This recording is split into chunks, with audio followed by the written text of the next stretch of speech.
Bonjour, y'all, and welcome to Tom Rhodes Radio Smart Camp. I'm speaking to you now from Paris, France. Oui, mes amis.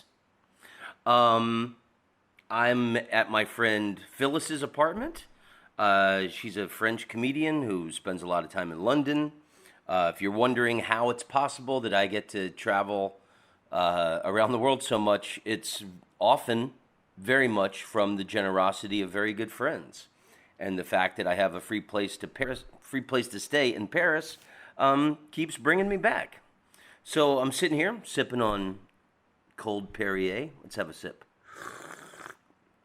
I got baguettes on the table. I got smelly French cheeses. I've got 5 hours till I need to get to the airport. Yeah, 4 hours maybe. Playing it safe. And yesterday, July 25th, was the hottest day on record, the hottest day Paris has ever experienced. It was 109 degrees.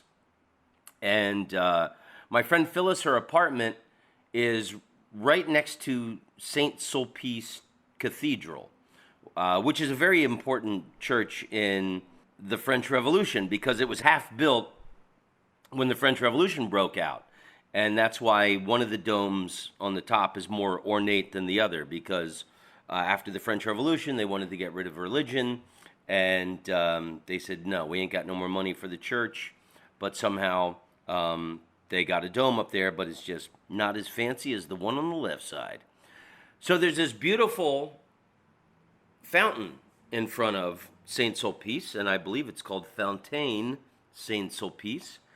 And there's statues on it, and it's been a dream of mine to, how many times have you been in a city, any major city in the world, and it's blistering hot summer, and you see a fountain, and you think, God, I'd love to jump in there and get cooled off. So yesterday, I finally fulfilled that lifelong dream. This French comedian friend of mine, he's actually half Iraqi, half Tunisian, no man. He came over, and I don't know if I would have done this by myself, but we went out there. I told him to bring a bathing suit and a towel, and we went over there and we jumped in the fountain. And it's like a cake where there's like 3 levels, and there's lions on the second level, and then on the top are big spouty thingies. And I climbed all the way up to the top. And there was some French Boy Scouts who all jumped in on the other side and had a good 30, 40 minutes of splashing around. And the water actually was pretty nice. I thought a city fountain water would be disgusting, but it was very cool, the water. And I couldn't have been happier. We did it for 30 or 40 minutes until the French cops came and kicked everybody out. And maybe had it not been for those French Boy Scouts, we all would have, me and no man, a man of Arabic extraction, not distraction, we would have gotten ticketed or something. But I think that's probably one of the highlights of my summer. And let me tell you, today's episode is going to be just a short one.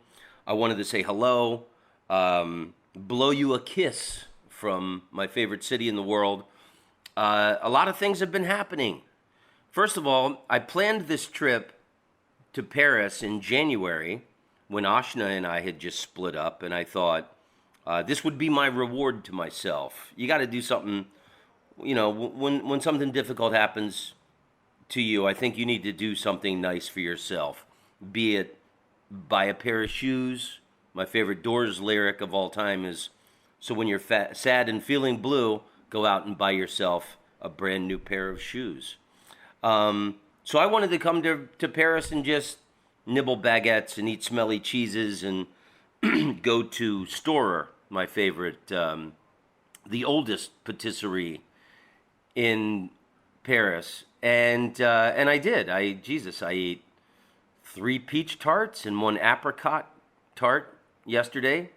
The woman said, "You're not going to eat all of these by yourself, are you?" And I said, "Yeah, I damn sure am." And So here's the big news. I'll lay it on you.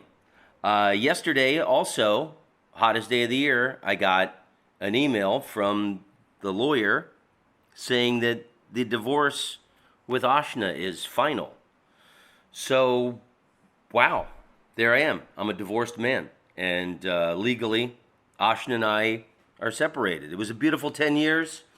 We're still really great friends. I know some people had written nasty things or just kind of negative things about Ashna online that hurt her feelings. And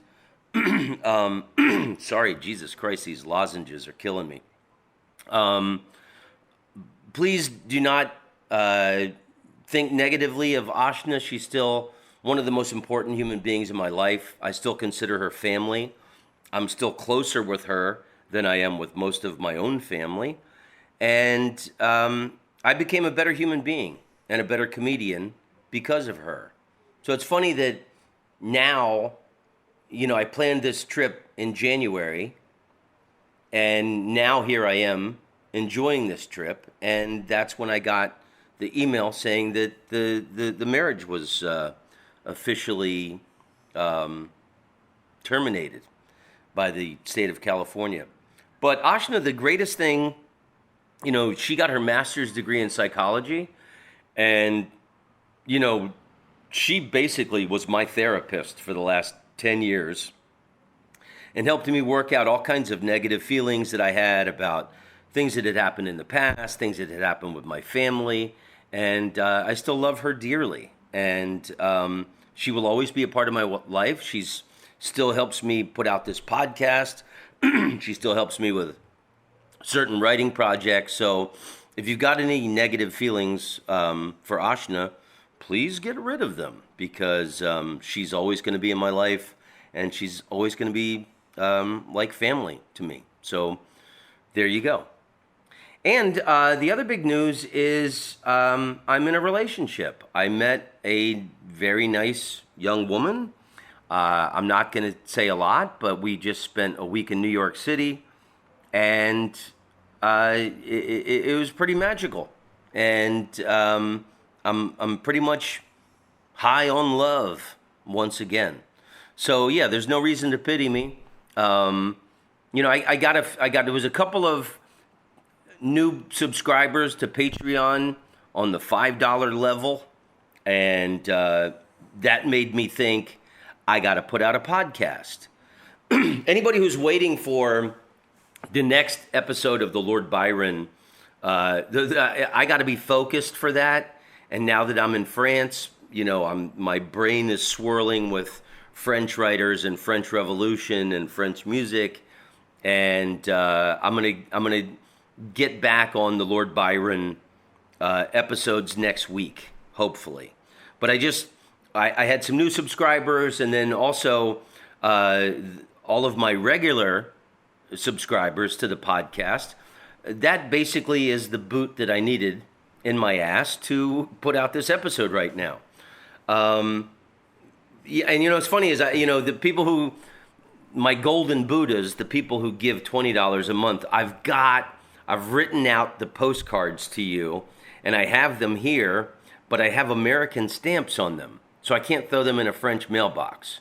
So I actually have to wait until Monday before I can put them in the mail to you, my friend, my lovers, my acquaintances. I don't know. I'm out of my mind. Very big week. I guess democracy is over. Why fuck around? The Mueller report, the guy didn't deliver like the Democrats thought. He gets in there in front of Congress and he just keeps saying, it's in the report, it's in the report. They wanted him to come in front of the cameras and say what's in the report, but this clown didn't want to do it. It reminded me of Narcos Mexico. There was one cop that was uncorruptible, and he's going after, I forget the main bad guy, but he's got him cornered. And then main bad guy goes, I have $2 million in this bag. And then the next scene is the uncorruptible cop walking out saying, that's not him. We got the wrong guy. So everybody has their price. Mueller, obviously, some deal was made. Why couldn't he say to the cameras XYZ? That yes, there was, foreign governments helping candidates in American elections, I guess, is here to stay. And then right after the Mueller report, where is it? This is today's news. Republicans block efforts despite Mueller's warnings. Senators stand in the way of multiple bills within 24 hours of special counsel's testimony on Russian threat. So everybody knows there's a Russian threat, but the Republicans have now blocked any bill that would protect our electoral system. And I guess that's it. Goodbye, democracy. It was great while it lasted. The other big news, and I think here's the little tidbit that I wanted to share with you. Last week in New York, I was supposed to do this big festival in Central Park. They said it was going to be Vice for Intellectuals. And I was on a show with Spike Lee. And they actually had me closing the Sunday show in Central Park. I was supposed to do an hour. And I was really, really excited about it because I've been in Central Park in New York, broke, heartbroken, in love, every way you could imagine. And I've been working for months, taking notes. I wanted to do my Save Humanity set. And the festival was canceled by the city of New York because of the heat wave. So just blistering hot everywhere. Oh, one thing I should say about this apartment in Paris. My friend Phyllis let me stay here a few years ago in January. And I couldn't figure out how to do the heat. So I was absolutely freezing the whole time I was here. And I slept with 3 layers of clothes and my coat on. I think I did a podcast sitting here at this very table, freezing my ass off 2 or 3 years ago, whenever it was.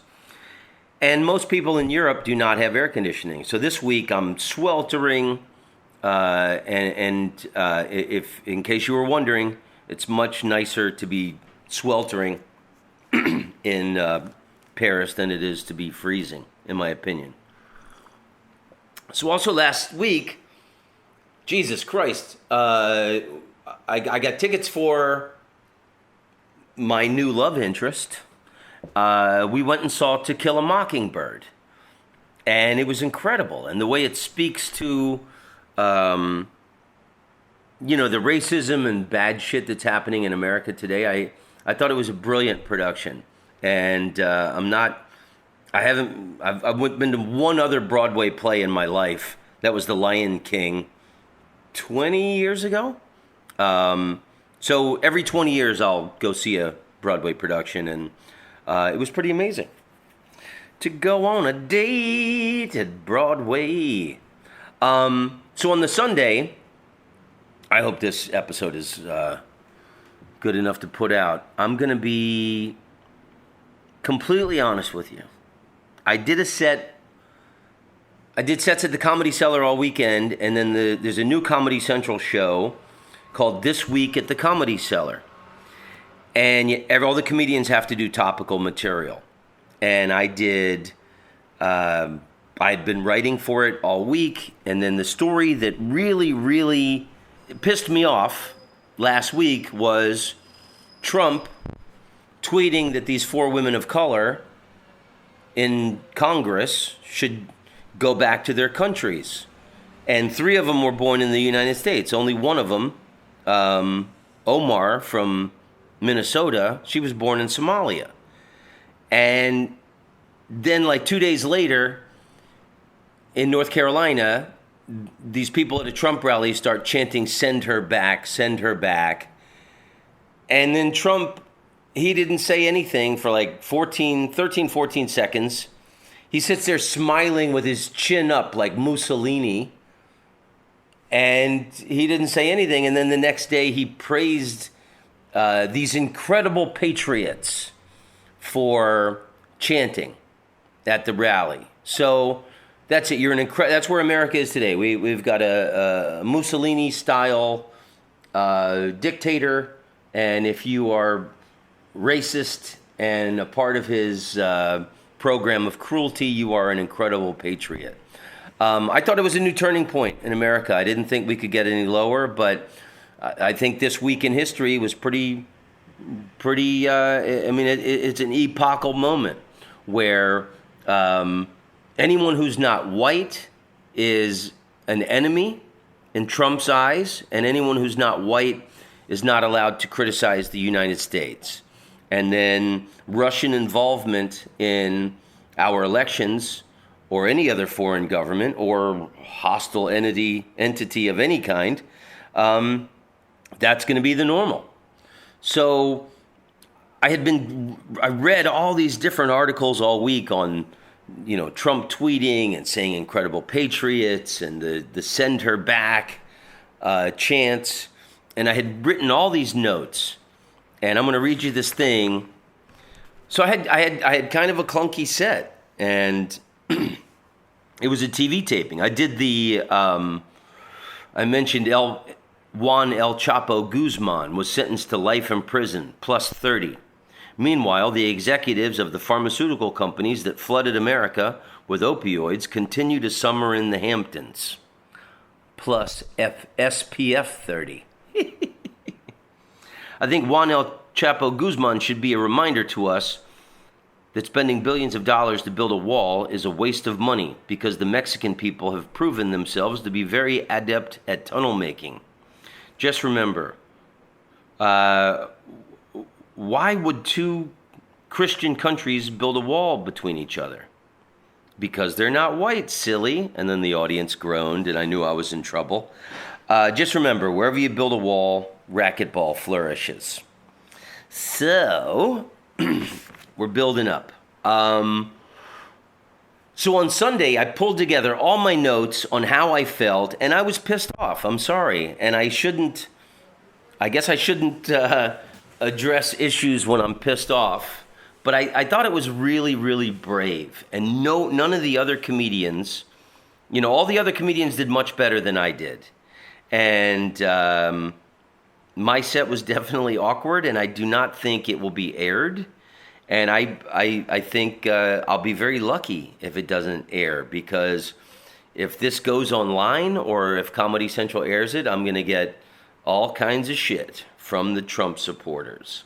But, that's the thing about freedom of speech. You should be able to say whatever you want, but you're going to have to deal with the consequences. And, part of me feels like taking the hit if all hell breaks loose, because I'm not supporting hatred, bigotry, and cruelty.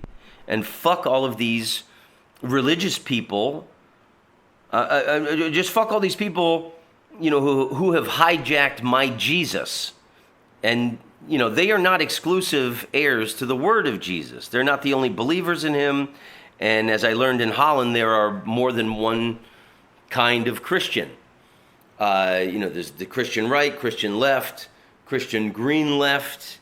So I find it very offensive what's happening in America today with, Republicans thinking they have the exclusive right to the words of Jesus, even though they have mangled it. And, I'm obviously in the wrong here, because Trump is going to get reelected.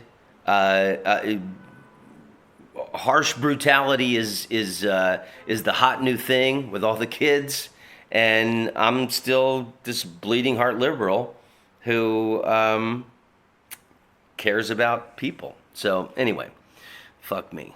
All right, so why don't I just read to you? So I pulled together all these notes on how I felt about this. And I had never performed it before, so it was a little clunky, and I stumbled over some words, and I actually had to read some of it off of a card, but I got it out. So here's what I did, and we'll see if they ever air this or what. But I think there's something developing here. So I'm going to shut up. This is the big morsel. I wanted to tell you that Ashin and I are divorced. I'm seeing a new wonderful woman. Life is very happy. I'm flying to Dublin in a few hours to do the Dublin International Comedy Festival. And this is the other big thing I wanted to share with you today. Okay, so this is how I closed my Comedy Central set at the Comedy Cellar. Of course, the big news this week was when Trump declared the 2020 election to be white people versus everyone else. That is exactly what happened when he praised people in North Carolina for chanting "Send her back" as incredible patriots.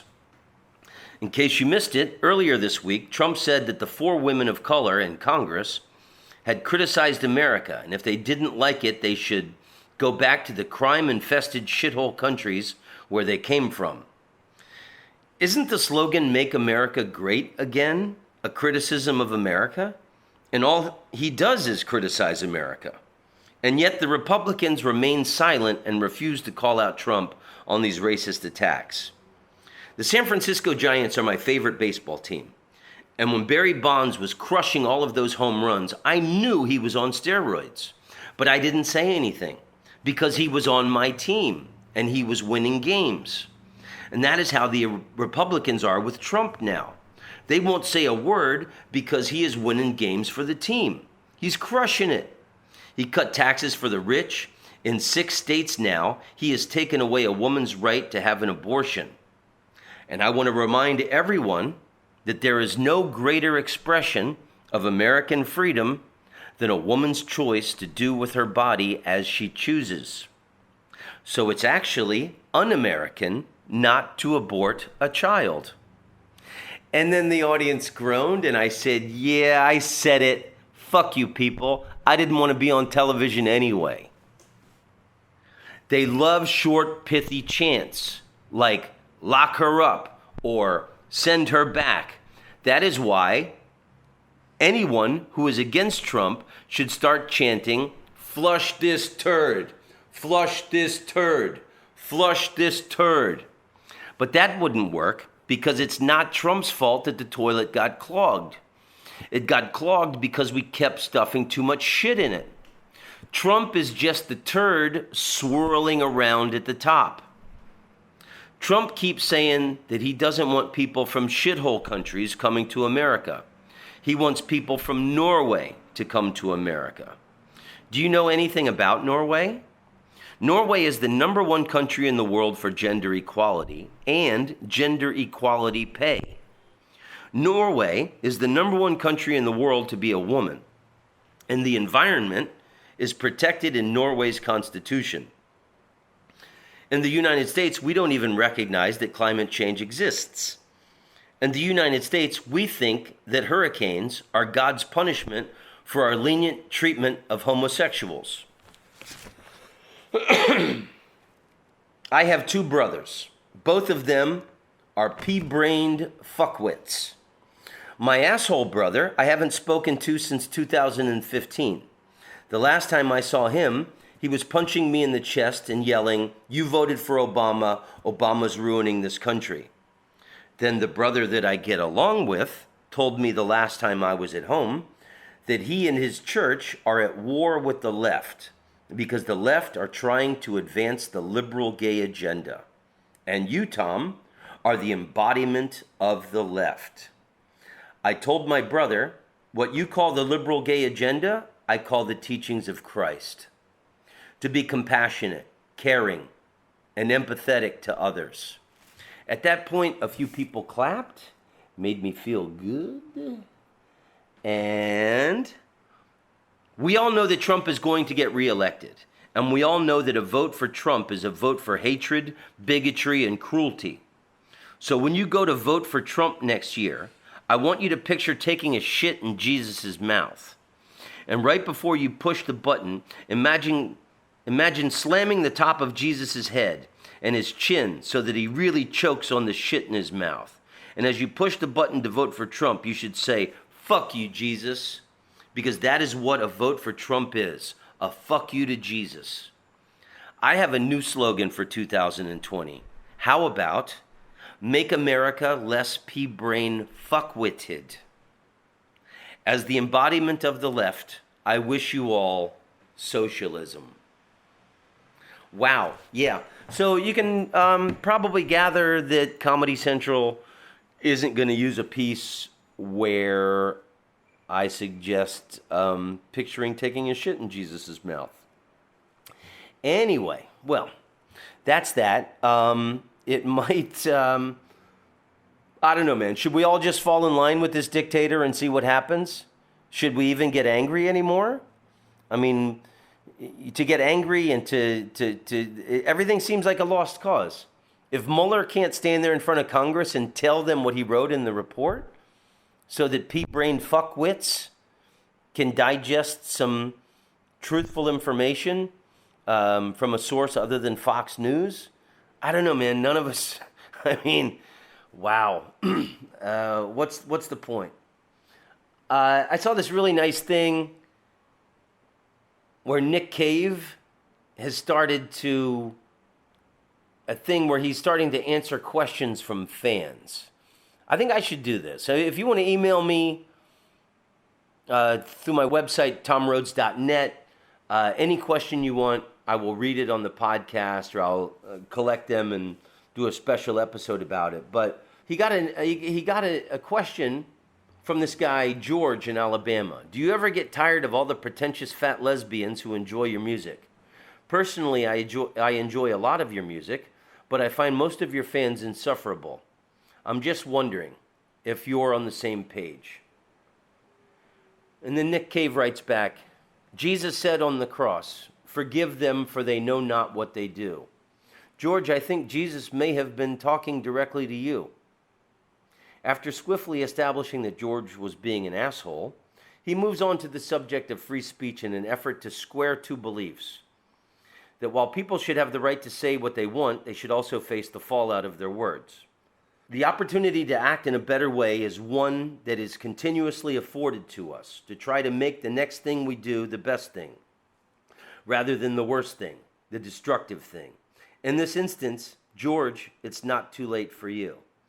And this reminded me of when my mother and I went to Jerusalem in December, and we went to the Church of the Holy Sepulchre. There was a guy, I kept calling him Fake Jesus, because he was dressed like Jesus. He had long hair. He was obviously an American. And I took pictures of him every time I saw him. And then the last day we were there, we saw this woman from an American church group kind of mocking the guy.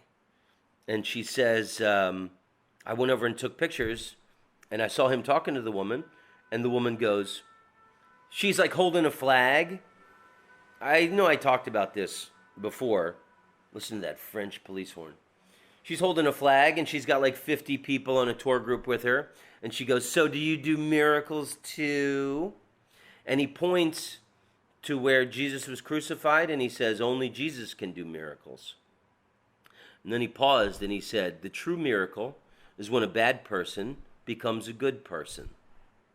And that's what I believe in more than anything. I think just being a good person, in spite of all the shit and negativity that's surrounding it. Maybe I'm just going to stop watching the news. It depresses me. But I think it's pretty beautiful what Nick Cave told that guy. And my mom has always said that Jesus is coming back any minute. And I have always said I wish he would hurry up, because a lot of shit needs to be cleaned up. I don't know. This is going to be a short episode today. And yeah, I'm searching for more things to tell you. God bless Ashna Rojan for all the joy and love that she brought into my life. She still helps me. I always loved, she would always send me articles to read because she wanted me to be the smartest person in the room. And I'm sitting here today, freshly divorced, and I've never been happier. And I've never been more in love with my ex-wife than I am now, because she gave me my freedom back. And what a beautiful gift. And I will never forget standing on top of the fountain of Saint Sulpice as long as I live. I've walked by that fountain hundreds of times. But yesterday I climbed to the top, and it was 109 degrees. It was the one and only day they would probably ever let you climb on a fountain. Okay, my friends, that's it. I love you all very much. Thank you for your support and your love, and I'm eternally grateful. And that's it. Shalom, amigos. Amigas. Tom Rhodes, you're a funny man. Tom Rhodes, you're an international comedian. Tom Rhodes, karate kick, baby, oh yeah.